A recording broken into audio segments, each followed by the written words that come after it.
الرجيم بسم الله الرحمن الرحيم الحمد لله رب العالمين الصلاة والسلام على أشرف الأنبياء والمرسلين وعلى آله الطيبين الطاهرين المعصومين المجنونين الذين أذهب الله عنهم الرجس وطهرهم تطهيرا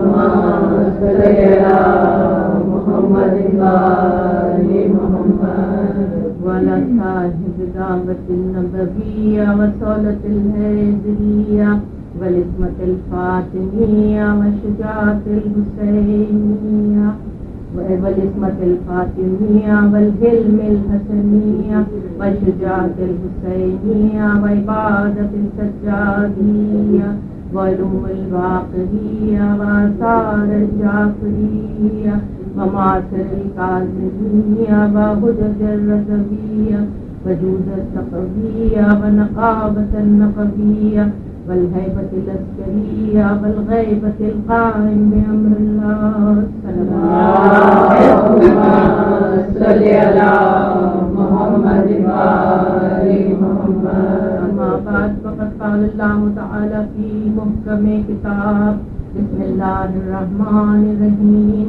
وما خلقت الجن والإنس إلا ليعبدون اللهم صل على محمد وآل محمد عبادت مقصد حیات اس موضوع پر مسلسل گفتگو ہو رہی ہے.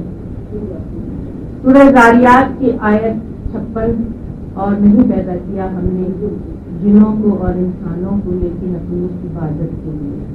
جنوں کا ذکر پہلے سے آیا کہ جنوں کو انسانوں سے پہلے خلق کیا تھا. عبادت عقائد میں عبادت، اعمال میں عبادت، اخلاق میں عبادت، دوسرے الفاظ میں اصول دین میں عبادت، فروع دین میں عبادت اور اخلاق میں عبادت. اصول دین میں عبادت توحید اور رسالت پر گفتگو ہو چکی. آج ہماری گفتگو عدل اور امامت پر ہے.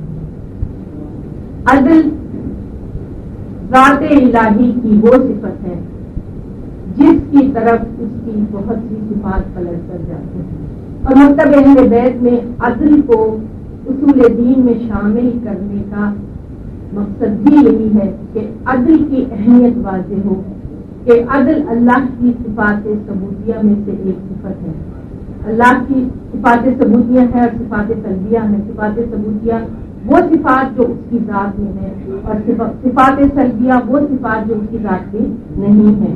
عدل اس کی صفات ثبوتیہ میں سے ایک صفت ہے. عدل اتنی اہمیت کا حامل ہے کہ کائنات کی تخلیق اور قیامت، امامت، نبوت، رسالت، ان تمام کے مسائل بھی عدل کی طرف جا کر پلٹتے ہیں. عدل کے معنی، لغوی معنی یہ ہے کہ کسی چیز کو اس کے جائز مقام پر رکھنا، اور اگر اس کے جائز مقام سے اس کو ہٹا دیا جائے تو وہ ظلم ہو جاتا ہے. ظلم صرف کسی کو تلوار مارنا یا گولی مارنا یا قتل کرنا ہی نہیں ہے. اگر کسی شے کو اس کے جائز مقام سے ہٹا کر کسی دوسری جگہ رکھ دیا جائے تو وہ بھی عدل کے منافی ہوگا، وہ بھی ظلم ہو جائے گا. عدل کی اہمیت، مکتب اہل بیت میں عدل کی اہمیت ہمیشہ سے رہی، لیکن یہ نظریہ اور یہ تصور اختلاف کا شکار رہا. عباسیوں کے دور میں اشعرائٹ اور معتزلائٹ جو فلسفے سے دلچسپی رکھتے ہیں، اشعرا کا عقیدہ عدل کے منافی تھا. ان کا عقیدہ یہ تھا کہ اللہ تعالیٰ جس کو چاہے جہنم میں بھیج دے، جس کو چاہے جنت میں بھیج دے، اور اس میں انسان کے اعمال کا کوئی دخل نہیں ہے. اور انہی سے یہ عقائد دنیا میں پھیلے، لیکن یہ عقائد عدل الہی کے منافی ہیں. اللہ کسی کے اجر کو ضائع نہیں کرتا، اللہ کسی کی نیکی کو ضائع نہیں کرتا، اور اللہ کسی ظالم کو اجر نہیں دیتا. یہ عدل الہی کی بنیادی عدل الہی کے اصولوں میں ہے. لیکن یہ عقائد اختلاف کا شکار رہے، جیسے کہ اور دوسرے عقائد بھی اختلاف کا شکار رہے. اور مسلمانوں میں ہم نے دیکھا کہ انہی اختلافات کی وجہ سے جو فتنے رونما ہوئے اور جن فتنوں کے نتائج آج ہم اپنے معاشرے میں دیکھ رہے ہیں، یہ سب اسی وجہ تھا کہ مکتب اہل بیت کی تعلیمات سے اپنا دامن انہوں نے دور رکھا اور جس کی وجہ سے اختلاف کا شکار ہوئے، جس کی وجہ سے کنفیوژن معاشرے میں ہوئی۔ انسان کی تخلیق میں عدل، اس کائنات کی تخلیق میں عدل، اس کائنات کے نظام میں عدل، زمین کی کشش ثقل میں عدل، زمین کی قوت جاذبہ قوت دافعہ میں عدل، اجرام فلکی کے آپس میں ایک دوسرے کے تعلق سے عدل، زمین اور سورج کے تعلق میں عدل۔ اگر عدل سے ذرہ برابر بھی یہ کائنات کا نظام دور ہو جائے تو یہ کائنات ایک لمحے میں درہم برہم ہو جائے۔ درود بھیجیں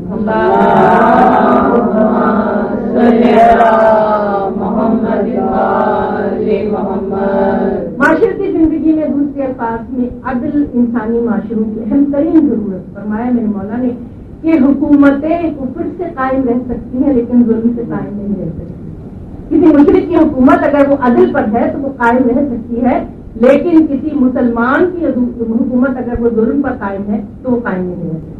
عدل کی یہ اہمیت، اور عدل ہی ہمارے لیے عدل کی اہمیت اس سے بتائیے کہ ہم اپنی زندگیوں میں عدل کو جاری و ساری کریں، کسی کا حق نہ چھینے، کسی کو ناجائز برتری نہ دیں، اور عدل اور مساوات کے فرق کو بھی واضح کیا گیا۔ عدل اور مساوات میں فرق ہے، اگرچہ مساوات کا حکم دیا گیا لیکن عدل یہ ہے کہ اس کے استحقاق کو مد نظر رکھا جائے۔ یعنی کہ ایک کلاس میں اگر مختلف بچے ہیں اور ان کی مختلف کیپیبلٹیز ہیں تو یہ نہیں، عدل یہ نہیں ہوگا کہ ان سب کو ایک جیسے نمبر دے دیے جائیں، ان کو ان کے استحقاق کے مطابق نمبر دیے جائیں گے۔ مختصر بالکل عدل کا، کیونکہ مجھے امامت پر بھی جانا ہے، اور عدل کا بنیادی عقیدہ مکتب اہل بیت کے عقائد اور اصول دین میں شامل ہے، اور ہمیں یہ امتیاز حاصل ہے الحمدللہ کہ ہم نے اس کو اپنے اصول دین میں آج تک 14 صدیاں گزرنے کے بعد ہم نے اس کو رکھا ہوا ہے، جاری و ساری کیا ہے۔ درود بھیجیے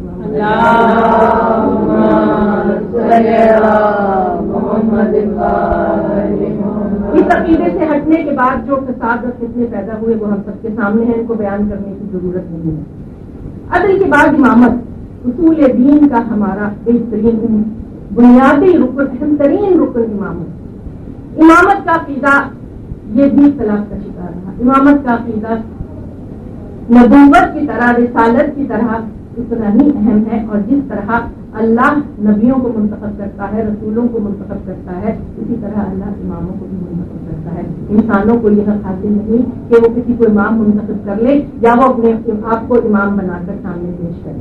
امام من جانب اللہ ہے، اور یا تو رسول اس کی امامت کا اعلان کریں گے یا پچھلے امام آنے والے اماموں کی امامت کا اعلان کریں گے۔ امام معصوم ہے اسی طرح جس طرح رسول معصوم ہے، کیونکہ امامت کی اور رسالت کی عصمت جب تک اس پر عقیدہ نہیں ہوگا تو ہدایت کا تصور باطل ہو جائے گا۔ جب اللہ نے ان ہستیوں کو ہدایت کے لیے مبعوث فرمایا تو لازم ہے کہ یہ عصمت کے مرتبے پر فائز ہو، لازم ہے کہ یہ عدالت کے مرتبے پر فائز ہو، ورنہ انسان کے دل میں یہ سوال پیدا ہو سکتا ہے کہ ہم کس وقت ان کی پیروی کریں اور کس وقت پیروی نہ کریں۔ اگر یہ معصوم نہیں ہے، جیسے کہ ہم مسلمانوں میں بہت سارے ایسے عقائد پھیلے ہوئے ہیں جو کہ عصمت انبیاء کے بھی قائل نہیں ہیں۔ یہودیوں اور عیسائیوں کا تو ذکر کیا کہ اگر آپ توریت اور انجیل پڑھیں تو اس میں ایسے ایسے واقعات انبیاء علیہ السلام کے بارے میں پڑھنے کو ملیں گے کہ ان کا ذکر بھی میں اس ممبر سے نہیں کر سکتی۔ یہ یہودیوں اور عقائد کے، یہودیوں اور عیسائیوں کے عقائد، لیکن مسلمانوں میں بھی اس قسم کے عقائد ہیں کہ جو انبیاء کی عصمت کے قائل نہیں، جو ائمہ کی عصمت کے قائل نہیں، جس کی وجہ سے نبی ہم جیسا، یہ عقیدے عام طور پہ پھیلے ہوئے ہیں، نبی ہم جیسا۔ جب میں اپنے موضوع گفتگو کو بار بار دہراتی ہوں کہ عبادت مقصد حیات، تو اس میں عقائد میں عبادت کا مطلب یہ ہے کہ ہمارے عقائد اس معیار کے ہونے چاہیے جو مکتب اہل بیت نے ہمیں تعلیم دی ہے۔ اگر ہمارے عقائد اس معیار کے نہیں ہیں تو ہمارے عقائد میں ہماری عبادت قابل قبول نہیں ہے۔ ہم اپنی مرضی سے عقائد کو اپنی خواہشات نفسانی کے تحت ان کو ترتیب نہیں دے سکتے، جیسے کہ کیا گیا طول تاریخ میں بادشاہوں کے ہاتھوں جو قلم بک چکے تھے، انہوں نے ان عقائد میں ان بادشاہوں کی مرضی کے مطابق تبدیلیاں کی اور تحریفات کی اور تصرفات کیے۔ اب تفصیل میں جانے کا وقت نہیں ہے۔ عقائد میں عبادت انتہائی ضروری، اور امامت کا عقیدہ وہ عقیدہ ہے کہ جس کو پس پشت ڈال دینے کی وجہ سے امت مسلمہ نے وہ زخم کھائے، امت مسلمہ نے وہ راہ اختیار کی آج ہم اس نہج پر پہنچے ہوئے ہیں۔ امامت کی تعریف میری بیوی نے جب خطبہ فجر بیان فرما رہی ہیں شہزادی کا خطبہ فدق اس کے 101 پوائنٹ جو ہے وہ آپ غور کر سکتے ہیں کہ خطبہ فدق صرف اپنے حق کا بی بی اپنے حق کا مطالبہ کرنے نہیں گئی تھی، بلکہ بی بی نے تمام اصول و عقائد اور عبادات کی تعریف بھی بیان کی تھی۔ اس میں میری بی بی نے امامت کی تعریف یہ بیان کی تھی کہ تم پر امامت کو اس لیے فرض کیا گیا تاکہ تم میں تفرقہ نہ پیدا ہو اور تاکہ تم متحد رہو اس نقطے پر، اور انہوں نے اسی نقطے پر تفرقہ پیدا کیا۔ امامت کی تعریف وہاں سے چلتی ہے۔ فرمایا گیا سورہ نساء میں، سورہ نساء کی آیت نمبر 59 میں، یا ایھا الذین آمنوا اطیعوا اللہ واطیعوا الرسول اولو الامر منکم، اللہ کی اطاعت کرو، رسول کی اطاعت کرو، اور تم میں جو صاحب امر ہے اس کی اطاعت کرو۔ قرآن صاحب امر کون ہے؟ کیا عباسی خلیفہ صاحب امر ہے؟ کیا امیہ خلیفہ صاحب امر ہے؟ کیا سلطنت عثمانیہ کے خلفاء جو کہ اپنے کو خلیفۃ المسلمین کہتے رہے، کیا وہ صاحب امر ہیں؟ یا آج کی مسلم دنیا کے سربراہان مملکت؟ تشریح تو یہی کی جاتی ہے کہ جو تم میں سربراہ مملکت ہے وہ صاحب امر ہے۔ سوچنے کی بات ہے کہ کیا ان کی اطاعت اللہ کی اطاعت کے برابر ہے؟ کیا ان کی اطاعت رسول کی اطاعت کے برابر ہے؟ ہرگز نہیں۔ امامت کا عقیدہ وہ عقیدہ ہے جس پر ختمی مرتبہ نے اپنی حیات مبارکہ میں بھی بار بار زور دیا اور اس کی تشریح کی اور اس کی تعریف بیان کی اور لوگوں کو بار بار بتایا۔ میرے اہل بیت کی مثال سفینہ نوح کی سی ہے، جو اس میں سوار ہو گیا اس نے نجات پائی، اور جو اس میں سے اتر گیا وہ ہلاک ہوا۔ 8 کتابیں حدیث کی اس پر حوالے موجود ہیں، 8 کتابیں میں گن کر آئی ہوں جو حدیث کی۔ بِكُلِّ قَوْمٍ أَحَادٍ، سورہ رات کی آیت نمبر 7 میں ارشاد ہوا کہ تمام قوموں کے لیے کوئی نہ کوئی رہنما ہوتا ہے۔ پھر فرمایا گیا کہ جو اپنے زمانے کے امام کی معرفت کے بغیر مر گیا وہ جاہلیت کی موت مرا۔ پھر فرمایا گیا کہ تم میں سے ہر قوم کو قیامت کے دن اس کے امام کے ساتھ پکارا جائے گا، اٹھایا جائے گا، بلایا جائے گا۔ تو ہر زمانے میں حجت خدا کا ہونا ضروری ہے، ہر زمانے میں امام کا ہونا ضروری ہے، چاہے وہ ظاہر ہو چاہے وہ غائب ہو، چاہے وہ ظاہر ہو چاہے وہ غائب ہو۔ اور آج ہم جس دور سے گزر رہے ہیں ہمارے لیے بہت بڑی مصیبت ہے کہ ہمارا امام غائب ہے، ہمارا امام غائب ہے، اور وہ بھی اس لیے کہ ظالموں نے جو 11 اماموں کے ساتھ جو سلوک کیا تو اللہ نے 12ویں کو غیبت کبریٰ میں پوشیدہ کر دیا، غیبت میں رکھ دیا، اور وقت ظہور پر جب اذن الہی ہوگا تو امام تشریف لائیں گے اور اس دنیا کو عدل سے اسی طرح بھر دیں گے جس طرح یہ ظلم سے بھری ہوئی ہوگی۔ تمام تاریخوں میں احادیث میں یہ الفاظ ہمیں ملتے ہیں۔ عدل اور امامت کا چولی دامن کا ساتھ ہے، عدل اور امامت ایک دوسرے کے ساتھ مربوط اور وابستہ ہے۔ تو آج کی گفتگو ہماری اس لیے اور بھی زیادہ اہم ہوتی ہے کہ اس میں عدل پر بھی گفتگو ہے اور امامت پر بھی گفتگو ہے، اور یہ عقائد ہمارے بچوں کو اسکولوں میں نہیں پڑھائے جاتے، یہ عقائد ہمارے بچوں کے نصاب میں شامل نہیں ہے، جس کی وجہ سے بچے کنفیوز ہوتے ہیں اور گھر آ کر سوال کرتے ہیں والدین سے۔ ہمارا فرض بنتا ہے کہ ہم ان عقائد کو بچوں کے ذہنوں میں راسخ کریں شروع سے کہ یہ عقائد مکتب اہل بیت کے عقائد۔ امامت کے عقیدے میں یہ عقیدہ رکھنا ضروری ہے کہ یہ منصوص اللہ کی طرف سے ان کو منتخب کیا گیا ہے اور ان کے علم میں اضافہ ہوتا رہتا ہے۔ رب زدنی علما، دعا کی میرے رسول نے رب زدنی علما، اور اسی دعا کے نتیجے میں امام کے قلب قدسیہ پر انوار الہیہ منعکس ہوتے رہتے ہیں، اور امام کے قلب مطہر پر اشیاء کی حقیقت منعکس ہوتی رہتی ہے، اور شب قدر میں فرشتے اور ملائکہ امر لے کر امام کے قلب پر اترتے ہیں۔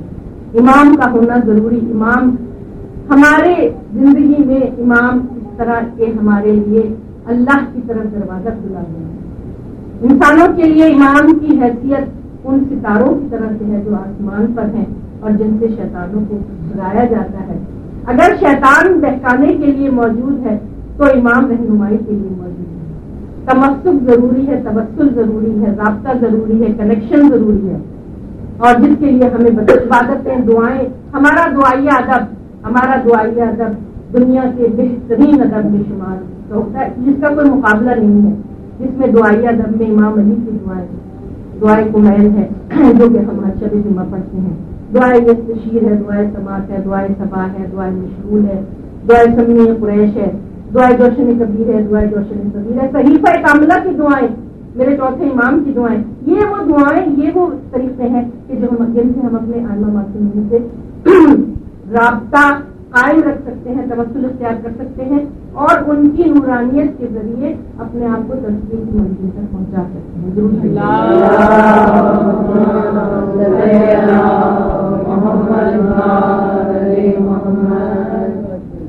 نبی رحمت نے جو نور کسب کیا وہ نور منعقد کیا ائمہ معصومین کے قلوب. نبی رحمت نے جگہ جگہ اپنے صحابہ کو بتایا، اپنے پاس بیٹھنے والوں کو بتایا کہ دیکھو میرے بعد میرے 12 امام ہوں گے. سنی شیعہ متفق علیہ احادیث میں تمام کتابوں میں یہ موجود، میرے بعد میرے 12 امام ہوں گے جو بنی ہاشم میں سے ہوں گے، جو میری اولاد میں سے ہوں گے. اور آپ نے نام بھی بتائے ان کے ساتھ، اور ان میں سے جو آخری ہوگا وہ طویل عرصے کے بعد ظاہر ہوگا. آپ نے نام بتایا، آپ نے اہل بیت کی، کل ذکر ہوا اہل بیت کی فضیلت کا کہ جگہ جگہ قرآن نے اہل بیت کی فضیلت کس طرح بیان کی اور حضور نے اہل بیت کی فضیلت کس طرح بیان کی. قرآن نے آواز دی آئے مباہلہ. اس وقت مباہلہ پڑھنا مجھے مقصود نہیں ہے، لیکن وہ وقت جب نصارے نجران کے ساتھ مقابلہ ہے مباہلے کا. نصارے نجران نے کہا کہ عیسیٰ اللہ کے بیٹے ہیں. ان کے ساتھ بہت دن تک گفتگو ہوتی رہی لیکن وہ باز نہیں آئے. آخرکار قرآن نے سزا دی فقل تعالوا ندعو ابناءنا وابناءکم ونساءنا ونساءکم وانفسنا وانفسکم ثم نبتہل فنجعل لعنۃ اللہ علی الکاذبین، کہ ان سے کہہ دیجیے کہ ہم اپنے بیٹوں کو لائیں تم اپنے بیٹوں کو لاؤ، ہم اپنی عورتوں کو لائیں تم اپنی عورتوں کو لاؤ، ہم اپنے نفسوں کو لائیں تم اپنے نفسوں کو لاؤ. دیکھیں نفس رسول بن کے جا رہے ہیں اس وقت امام علی، نفسوں کو لاؤ اور پھر جھوٹوں پر لعنت کرے. یہ مسلمانوں کی عظیم ترین فتح، روحانی فتح تھی جو نصارے نجران کے اوپر مسلمانوں کو حاصل ہوئی. اور اس فتح کا پہلا قدم مباہلہ میں تھا اور اس فتح کا دوسرا قدم ظہور امام کے بعد.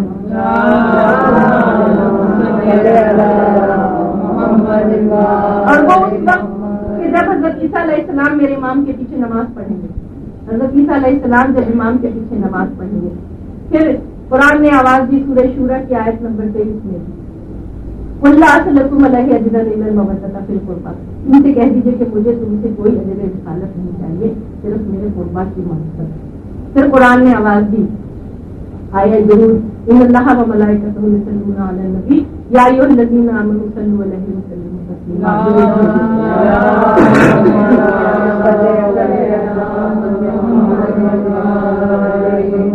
اصحاب نے پوچھا یا رسول اللہ ہم آپ پر کیسے درود بھیجیں؟ صلو علیہ وسلموا تسلیما، ایسا درود بھیجو جیسا درود بھیجنے کا حق ہے. اصحاب نے پوچھا ہم کیسے درود بھیجیں؟ تو آپ نے بتایا اللہم صلی علی محمد و آل محمد، مجھ پر ادھوری صلوات، مجھ پر دمکٹی صلوات مت بھیجنا، پوری صلوات بھیجو جس میں میرے اہل بیت بھی شامل ہو. اس لیے ہم چاہے درود ابراہیمی ہو یا ہمارا درود ہو، اہل بیت درود میں شامل ہے. اب اور لوگوں نے شامل کر لیا اس میں مجھے بحث نہیں ہے، لیکن حضور نے یہی بتایا کہ اللہم صلی علی محمد و آل محمد. درود شریک درود پیغمبر آل محمد، شریک درود پیغمبر ائمہ معصومین. اس کے بعد آیہ تطہیر انما یرید اللہ لیذھب عنکم الرجس اہل البیت ویطہرکم تطہیرا.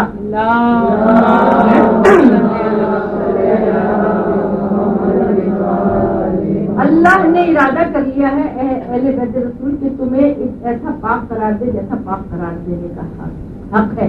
عصمت طہارت ائمہ معصومین کی اہل بیت کی ثابت ہے قرآن سے. پھر فرمایا انما ولیکم اللہ ورسولہ والذین آمنوا والذین یقیمون الصلاۃ ویؤتون الزکاۃ وهم راکعون، سورہ مائدہ کی آیت نمبر 55، کہ اللہ تمہارا ولی ہے، رسول تمہارا ولی ہے اور وہ صاحبان ایمان تمہارے ولی ہیں جو حالت رکوع میں زکات دیتے ہیں. آیات قرآنی کی روشنی میں ائمہ معصومین کی عصمت، ائمہ معصومین کی عظمت ظاہر تھی. ائمہ معصومین کا تعارف کرایا میرے مولا نے جگہ جگہ، اپنی مرتبت میں تعارف کرایا. حسن اور حسین جوانان جنت کے سردار ہیں. فاطمہ بضعۃ منی، فاطمہ بضعۃ منی جب تشریف لاتی تھی میری شہزادی تو حضور تعظیم کے لیے کھڑے ہو جاتے تھے. آج تک کسی تاریخ میں نہیں لکھا کہ کوئی اور باپ اپنی بیٹی کے لیے کھڑا ہو جاتا ہوں. کتنی بھی عظیم المرتبہ خواتین رہی ہوں، کوئی باپ اپنی بیٹی کے لیے کھڑا نہیں ہوتا تھا. یہ منصب تھا میری بیوی کا، یہ منصب تھا شہزادی کا جس کے لیے آپ تعظیم کے لیے کھڑے ہوتے تھے، ماتھے پر بوسہ دیتے تھے، اپنی جگہ بٹھاتے تھے. سب نے لکھا کہ حضور کھڑے ہو جایا کرتے تھے بیوی کی تعظیم کے لیے. اور حسن اور حسین کی فضیلت جگہ جگہ بار بار بتائی.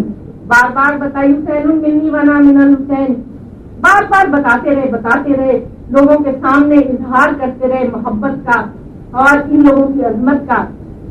لیکن جب آخری حج کے بعد غدیر خم پہ کاروان حج پہنچا، 1.25 لاکھ کا مجمع کے آئے بلغ نازل ہوئی، اے رسول اعلان کر دیجیے اس بات کا کہ اگر آپ نے اس کا اعلان نہ کیا تو گویا کار رسالت ہی انجام نہ دیا اور ہم آپ کو آپ کے دشمنوں سے بچائیں گے. گویا اس آیت سے یہ ظاہر ہوتا ہے کہ کوئی ایسی بات تھی کہ جس کا اعلان کرنے سے دشمنوں کی دشمنی کا بہت خطرہ تھا. اللہ نے وعدہ کیا کہ ہم آپ کو پناہ دیں گے، ہم آپ کو بچائیں گے، اعلان کر دیجیے. غدیر خم کے میدان میں جمع کیا گیا لوگوں کو، جو آگے چلے گئے تھے ان کو بلایا گیا، جو پیچھے رہ گئے تھے ان کا انتظار کیا گیا. دوپہر کا وقت تھا، سورج آفتاب اپنی تمازت کی انتہا پر تھا. حضور نے پالان شکر کا ممبر بنایا، ایک طویل خطبہ ارشاد فرمایا. یہاں یہ واضح کرنا ضروری ہے کہ خطبہ حجت الوداع اور ہے اور خطبہ غدیر خم اور ہے. ہمارے بچوں کو جو نصاب میں پڑھایا جاتا ہے خطبہ حجت الوداع میں اور مختصر اور ایک، اب تو یہ جملہ بھی نکال دیا گیا ہے، من کنت مولا فہذا علی مولا، یہ جملہ نکال دیا گیا ہے نصاب سے. بہرحال خطبہ غدیر خم اور ہے اور خطبہ حجت الوداع اور ہے. غدیر خم کا طویل خطبہ الگ کتابوں کی شکل میں موجود ہے. غدیر خم کا طویل خطبہ جس میں حضور نے مولا علی کی فضیلت بیان کی اور اپنے بعد آنے والے ائمہ معصومین کی فضیلت بیان کی. یہ ایک طویل خطبہ ہے اور اس خطبے میں جگہ جگہ یہاں تک کہا کہ قرآن کی آیات میں جہاں رضائے الہی کا ذکر ہے ان سب کا اشارہ علی کی طرف ہے.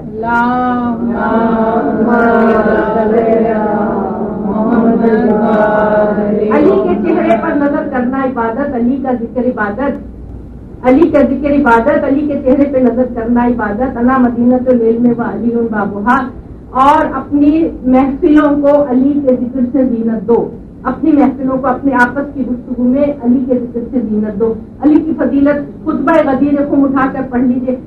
طویل خطبہ ہے جس میں اہل بیت کی فضیلت، ائمہ کی فضیلت اور علی کی فضیلت بیان کی گئی ہے. اور تاریخ اسلام میں اور اسلام کے ادب میں اس خطبے کو بہت زیادہ اشاعت نہیں دی گئی، اس کو بہت زیادہ نہیں پھیلایا گیا، اس کو بہت زیادہ نہیں چھاپا گیا، اس کو پشے پشت ڈال دیا گیا اور اس کو بھلانے کی کوشش کی گئی ہے. جس کی وجہ ہے کہ آج ہم یہ دیکھتے ہیں کہ مسلمانوں میں غدیر خم سے کتنے لوگ واقف ہیں، بہت کم لوگ واقف ہیں. ہم خوش نصیب ہیں کہ ہم نے اپنے ہاتھوں میں دامن اہل بیت پکڑا ہوا ہے. جو ہم ان تاریخوں میں جب ہمارے 18 ضلع جاتی ہے تو ہمیں پتا ہے کہ یہ غدیر خم ہے، 24 ضلع جاتی ہے تو ہمیں پتا ہے کہ یہ مباہلہ ہے، اور ہم ان تاریخوں کے ساتھ اپنے آپ کو وابستہ رکھتے ہیں اور پھر تاریخ کی اس تمام نورانیت سے فائدہ اٹھاتے چلے جاتے ہیں. غدیر خم میں میرے مولا نے طویل خطبہ انجام دیا، طویل خطبہ ارشاد فرمایا، اور اس کے بعد آپ نے وہ مشہور آپ کا جملہ کہ آپ نے بلند کیا اپنے ہاتھوں پر اور فرمایا من کنت مولا فہذا علی مولا.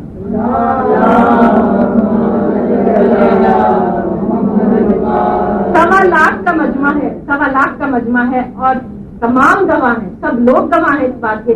غدیر خم کا مقام وہ مقام ہے کہ جب آپ جدہ سے عمرہ کرنے جاتے ہیں تو وہاں سے احرام باندھتے ہیں، مسجد تمیم غدیر خم وہاں سے احرام باندھتے ہیں، یا پھر اگر آپ مکہ پہنچنے کے قریب ہیں تو مسجد عائشہ سے احرام باندھتے ہیں. غدیر خم سے احرام باندھا جاتا ہے. غدیر خم وہ مرکزی جگہ ہے کہ جہاں سے راستے مختلف سمتوں کی طرف جاتے ہیں، اور غدیر میں روکنے کا مقصد ہی یہی تھا کہ جب حاجیوں کے قافلے 3-4 دن کے بعد پہنچیں گے، دیر سے پہنچیں گے، تو ہر شخص سوال کرے گا کہ تم کہاں تھے، کیونکہ عرب تو کیلکولیٹ کر لیا کرتے تھے کہ اگر اب حج ختم ہوا ہے تو اس تاریخ کو حاجی پہنچ جائیں گے. لیکن غدیر خم میں 3 دن تک جشن کا سما رہا، 3 دن تک بیعت ہوئی ہے. ایک خیمہ گاڑ دیا گیا اور وہاں میرے مولا موجود تھے، بخن بخن کی صدائیں آ رہی تھی، سب نے مبارکبادیاں دی اور میرے مولا کے ہاتھ پر 3 دن تک بیعت ہوئی ہے.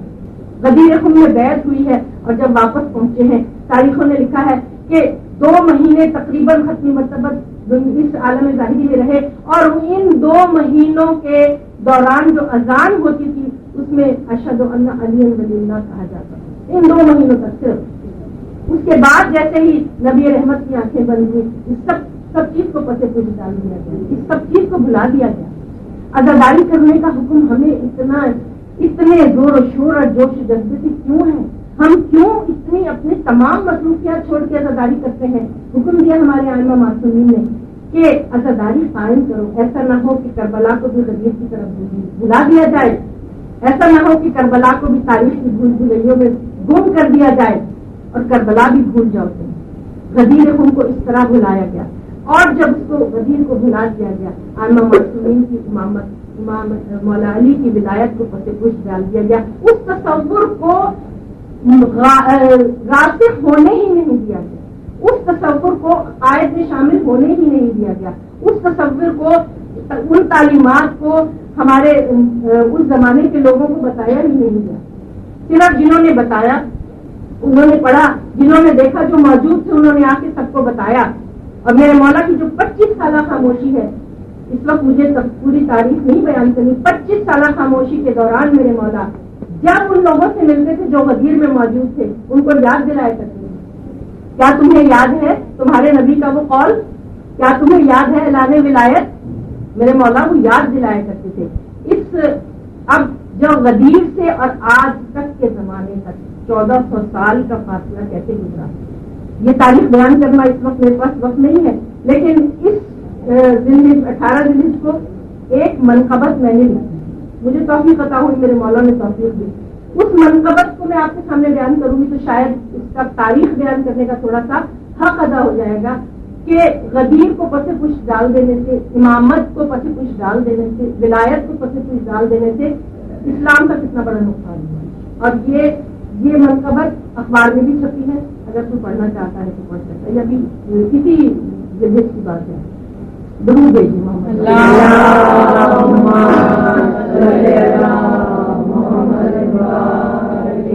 شب قدر سے میں نے اس کا آغاز کیا ہے۔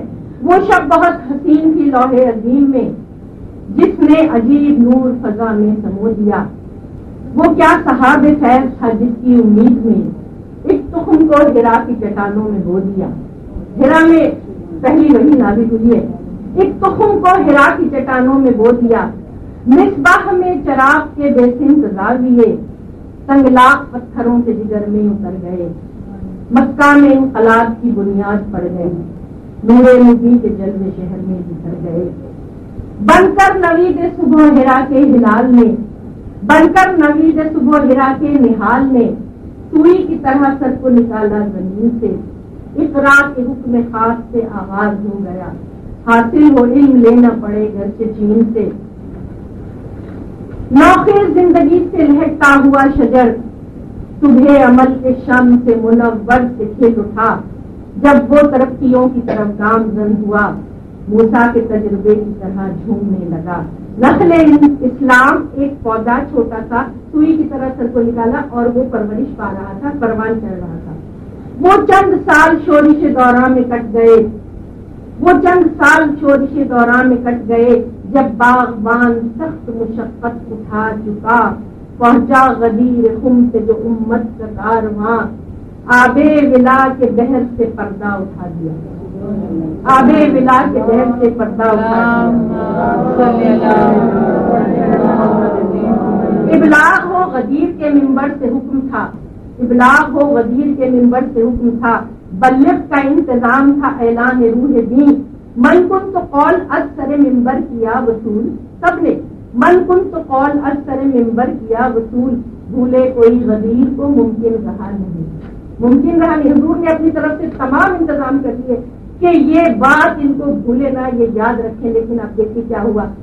تاریخ عارفانہ تجاہل پہ ہو نظر، تجاہل عارفانہ، جانتے بوجھتے بھول گئے، تاریخ عارفانہ تجاہل پہ ہو نظر، دنیا سے جب وہ رحمت عالم گزر گئے، بحر ولا تھا بیر غریباں کی شکل قید، عربی میں بیر کہتے ہیں کنویں کو، یہ بحر ولا تھا بیر غریباں کی شکل قید، ہے ہاتھ جب رسول مبین کوچ کر گئے، دنیا یہ جانتی ہے کہ ایسے حیات ہے، بحر ولا کو بیر مقید بنا دیا،